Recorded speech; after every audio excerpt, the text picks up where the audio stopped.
نحمده ونصلي على رسوله الكريم اما بعد فاعوذ بالله من الشيطان الرجيم بسم الله الرحمن الرحيم رب اشرح لي صدري ويسر لي امري واحلل عقدة من لساني يفقهوا قولي۔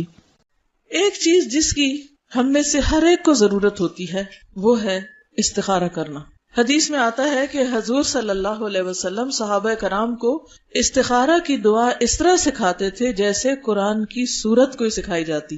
قرآن مجید کی سورت سیکھنا کیوں ضروری ہے؟ کیونکہ اس کے بغیر نماز ہی نہیں ہوتی۔ آپ نماز میں سورت فاتحہ نہ پڑھیں تو نماز ہی نہیں، اور سورت فاتحہ کے بعد کوئی اور سورت نہیں ساتھ لگائیں تو آپ کی نماز نہیں ہوگی، اور نماز نہیں تو دین ہی نہیں۔ نماز دین کا ستون ہے، نماز دین کی پہچان ہے۔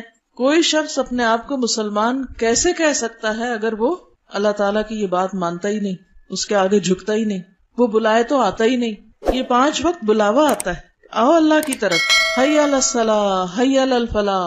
کتنی مسجدیں پکار رہی ہوتی، آؤ نماز کی طرف، آؤ کامیابی کی طرف، لیکن کچھ لوگ پرواہ نہیں کرتے کہ انہیں کوئی پکار رہا ہے، اور ہر دفعہ ان کی غیر حاضری لگ جاتی، اور پھر ایک دن آئے گا کہ اللہ کے ہاں وہ غیر حاضری رجسٹر پیش کیا جائے گا کہ یہ بلانے پر بھی نہیں آئے تھے۔ آپ دیکھیے کہ اگر ہمیں کوئی بلائے، 1 دفعہ بلائے، 2 دفعہ بلائے، 3 دفعہ بلائے، اور ہم جائیں نہ، اس کے ساتھ ہمارے تعلقات کیسے ہوں گے؟ پھر اگر ہم اس کو بلائیں گے تو وہ آئے گا؟ اللہ مہربان ہے، وہ پھر بھی ہماری دعا سن لیتا ہے، لیکن اگر وہ نہ سنے تو اس کا حق ہے، نہ سنے بے شک۔ کیوں؟ اس لیے کہ جب اس نے ہمیں بلایا تھا کہ میری عبادت کے لیے آؤ، حالانکہ اس کو ضرورت بھی کوئی نہیں، ہمارے ہی فائدے کے لیے ہم کو بلایا تھا، تو ہم حاضر نہیں ہوئے۔ اب اگر ہم اس کو بلاتے ہیں اور وہ ہماری دعا نہ سنے تو وہ ظالم نہیں، ظلم ہم نے خود اپنی جان پر کیا کہ اللہ سے کوئی تعلق نہیں رکھا۔ تو بہرحال ہم سب کے لیے لازم ہے کہ ہم اللہ تعالیٰ کی طرف رجوع کریں، خوشی میں بھی غمی میں بھی اللہ کو پکاریں۔ بات صرف اتنی ہے کہ ہم عام طور پر صرف غم کی حالت میں، دکھ کی حالت میں، مشکل میں، فکر مندی کے وقت اللہ کو پکارتے ہیں، لیکن جب اچھے حالات ہوتے ہیں تو اللہ کو بھول جاتے ہیں۔ جو 4 نمازیں پڑھتے ہیں تو وہ بھی چھوڑ بیٹھتے ہیں۔ کوئی شادی ہو، کوئی فنکشن ہو، پارٹی ہو، پکنک ہو، کتنے لوگ نماز پڑھتے ہیں؟ خوشی کے موقعوں پر عموماً لوگ ایسی مستی میں آتے ہیں کہ نماز چھوڑ دیتے ہیں، حالانکہ وہ تو نہ خوشی میں معاف ہے نہ غمی میں معاف ہے، تکلیف میں پھر اللہ کی طرف کچھ نہ کچھ رجوع کر ہی لیتے ہیں۔ تو بہرحال بات ہو رہی تھی استخارے کی۔ بہت سے لوگ استخارے کے معاملے میں غلط فہمی کا شکار ہیں۔ ان کو یہ نہیں پتا کہ استخارہ ہے کیا چیز، صرف سنی سنائی پر عمل کر رہے ہوتے ہیں۔ تو استخارہ کا لفظی مطلب ہوتا ہے خیر مانگنا، اللہ سے خیر کی دعا کرنا کہ یا اللہ جو کام ہم کرنے جا رہے ہیں اس میں خیر ہو، بھلائی ہو، اس کا انجام اچھا ہو۔ تو کوئی بھی جو اہم کام زندگی میں ہوتا ہے، مثلاً کاروبار ہے، شادی ہے، سفر ہے، اور اسی طرح کے اہم فیصلے ہوتے ہیں، کوئی جائیداد کی خریداری ہے، تو اس سے پہلے 2 رکعت نفل نماز پڑھی جاتی، اور نماز پڑھنے کے بعد دعائے استخارہ پڑھی جاتی۔ جیسے دعا مانگتے ہیں ہم، تو یہ دعا استخارے کی خود نبی صلی اللہ علیہ وسلم نے سکھائی۔ کیسے؟ جیسے قرآن کی سورت سکھاتے تھے۔ اتنی اہم چیز ہے، اتنی اہم دعا ہے۔ ہر انسان کی زندگی میں ایسے بہت سے معاملات پیش آتے ہیں جن میں فیصلہ کرنا بڑا مشکل کام ہوتا ہے۔ رشتہ دیں یا نہ دیں، یہ بزنس شروع کریں کہ نہ کریں، یہ گھر خریدیں کہ نہ، یہ بیچیں کہ نہ، دل میں تردد اور ملال اور ایک خلل سا رہتا ہے۔ تو اس کا حل کیا ہے؟ اس سے چھٹکارا کیسے پائیں؟ کس پہ بھروسہ کریں؟ کس سے مشورہ کریں؟ کون ہم کو گائیڈ کرے کہ کیا کرنا چاہیے؟ تو ایسے میں اللہ ہی اصل خیر خواہ ہے، وہی اصل محبت کرنے والا ہے، اور وہی جاننے والا بھی ہے، وہی صحیح بتا سکتا ہے۔ تو اس لیے عقل مند وہی ہے جو اس وقت خیر کی دعا مانگ کر، یعنی استخارہ کر کے حتمی فیصلہ کر لے۔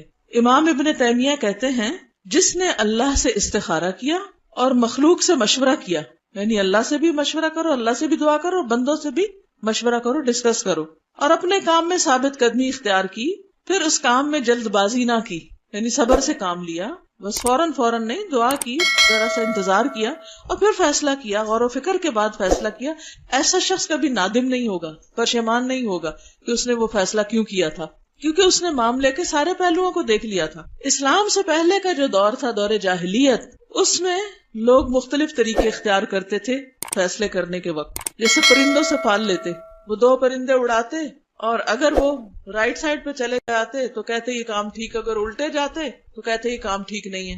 اسی طرح نجومیوں اور کاہنوں کے پاس جاتے تھے، ان سے پوچھتے تھے، قرآن اندازی کرتے، قیافہ شناسی کرتے، تیروں کے ذریعے قسمت کا حال معلوم کرتے۔ لیکن اسلام نے ان سارے خود ساختہ طریقوں کی بجائے بندوں کو اپنے رب سے مشورہ کرنا سکھایا. حضرت جابر رضی اللہ تعالیٰ عنہ روایت کرتے ہیں کہ رسول اللہ صلی اللہ علیہ وسلم ہمیں ہر کام میں استخارے کی تعلیم اس طرح دیتے جس طرح قرآن مجید کی کسی سورت کی تعلیم دیتے تھے. آپ فرماتے تم میں سے کوئی شخص جب کسی کام کا ارادہ کرے تو فرض کے علاوہ 2 رکعتیں نماز پڑھے اور یہ دعا مانگے، اور پھر استخارہ کی دعا. استخارے کی دعا کا مطلب کیا ہے؟ اے اللہ بے شک میں تجھ سے تیرے علم کے سبب خیر طلب کرتا ہوں، تجھے پتا ہے تو مجھے بھلائی سے نواز. تیری قدرت کے سبب تجھ سے طاقت مانگتا ہوں، تو طاقت والا ہے، مجھے بھی طاقت دے کہ میں صحیح فیصلہ کروں اور کچھ کر سکوں. اور تیرے فضل عظیم کا طلبگار ہوں کہ بے شک تو ہی قدرت رکھتا ہے اور مجھے کوئی قدرت نہیں. تو علم رکھتا ہے، میں کچھ نہیں جانتا. تو تمام چھپی ہوئی باتوں کا جاننے والا ہے، یعنی غیب اور راز تیرے علم میں ہے. اے اللہ اگر یہ کام یعنی جس کے لیے میں استخارہ کر رہا ہوں تیرے علم کے مطابق میرے دین، معاش یعنی کاروبار اور کام کے انجام کے اعتبار سے میرے لیے بہتر ہے تو اسے میرے مقدر کر دے، میری قسمت میں کر دے، اور اسے میرے لیے آسان کر دے. پھر اس میں میرے لیے برکت پیدا کر دے، مبارک کر دے. اس کو کوئی رشتہ ہے، کاروبار ہے، اس کو مبارک بنا دے. اور اگر تو جانتا ہے کہ یہ کام میرے دین، معاش یعنی کاروبار اور کام کے انجام سے برا ہے تو اسے مجھ سے دور کر دے اور مجھے بھی اس سے دور کر دے، یعنی پھر میں یہ کام نہ کروں. اور جہاں بھی خیر ہو اسے میرا مقدر بنا دے، پھر مجھے اس پر راضی کر دے. یعنی اگر خیر ادھر ہے تو یہ ہو جائے، یہاں خیر نہیں تو جہاں خیر ہے مجھے ادھر موڑ دے، میرا دل اس طرف کر دے، مجھے وہ راہ دکھا دے. تو یہ دعا اگر قبول ہو جائے بندے کی تو یا تو جو اس کام میں وہ استخارہ کر رہا ہے وہ بہتر ہے تو وہی ہو جاتا ہے اور اس میں فائدہ ہو جاتا ہے انسان کو، یا پھر یہ ہے کہ انسان کا دل اس سے اٹھ جاتا ہے یا کوئی سبب بن جاتا ہے اور وہ کام نہیں ہوتا. تو اس دعا میں پہلے اللہ تعالیٰ کے علم کا ذکر ہے کہ تو بڑا علم والا ہے، قدرت کا اقرار ہے کہ تیری طاقت اور قدرت بہت بڑی. پھر اپنی کم علمی اور عاجزی کا اظہار ہے کہ اللہ مجھے تو کچھ پتا ہی نہیں، تو جانتا میں نہیں جانتا، قدرت تیری ہے میری نہیں ہے. تو دعا کی قبولیت میں یہ بڑا اہم فیکٹر ہے کہ انسان دعا مانگتے وقت اپنی عاجزی اور بندگی اور بے بسی کا اظہار کرے، اور پھر اللہ تعالیٰ سے یہ التجا کرتا ہے انسان کہ اللہ تو اپنے خاص فضل کی وجہ سے مجھے صحیح فیصلے کی توفیق عطا کر. خاص طور پر جس چیز میں استخارہ کیا جاتا ہے وہ شادی کا معاملہ ہے، جس میں استخارے کی تعلیم نبی صلی اللہ علیہ وسلم نے خود دی ہے. حضرت ابو ایوب انصاری رضی اللہ تعالیٰ عنہ روایت کرتے ہیں، آپ کو معلوم ہے نا ابو ایوب انصاری کون تھے؟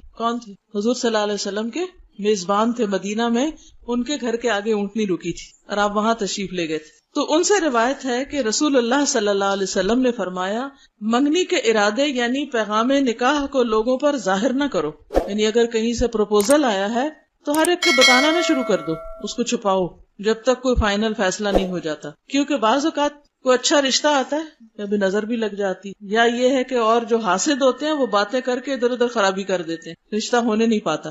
تو کہا کہ جو اگر کوئی پیغام دے تو اس کو ظاہر نہ کرو یا کسی انسان سے پہلے نہ بات کرو، بلکہ کیا کرو، وضو کرو اور اچھے طریقے سے وضو کرو، ٹھیک ٹھاک پورے شعور سے.